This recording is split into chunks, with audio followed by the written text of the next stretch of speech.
WisconsinHeartWalk.org. Our You Decide 2020 coverage continues now. With Wisconsin considered a key battleground state, both presidential candidates have their eye on the Badger State.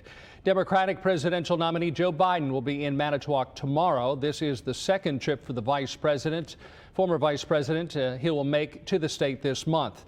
His campaign announced tonight that he will deliver remarks at 2:15 tomorrow afternoon. Other details about his visit have not yet been made public. There are now 44 days until the presidential election. Biden and President Trump aren't the only two on the ballot, though. But the list of contenders was thinned out a bit last week. Rapper Kanye West and Green Party candidate Howie Hawkins are now off the ballot.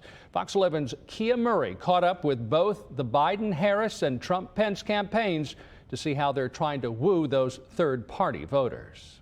While Kanye West will be appearing on the ballots in some states, Wisconsin won't be one of them. And now that Green Party candidate Howie Hawkins won't be making an appearance either, the campaigns for both President Trump and Joe Biden are trying to figure out how to take advantage. We are going to reach out to a broad coalition of folks. Bill Russo is the Deputy Communications Director for Democratic presidential candidate Joe Biden.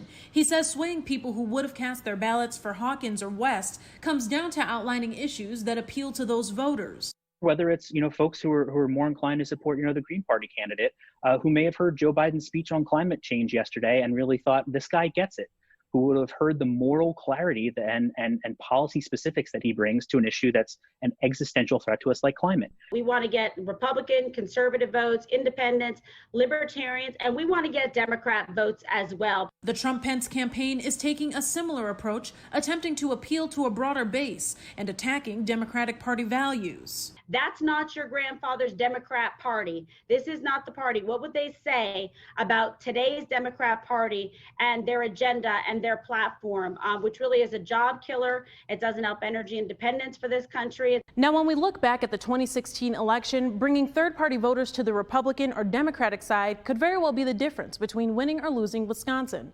President Trump won the state by around 23,000 votes. To give that number some context, third parties and write-in candidates received about 188,000 votes.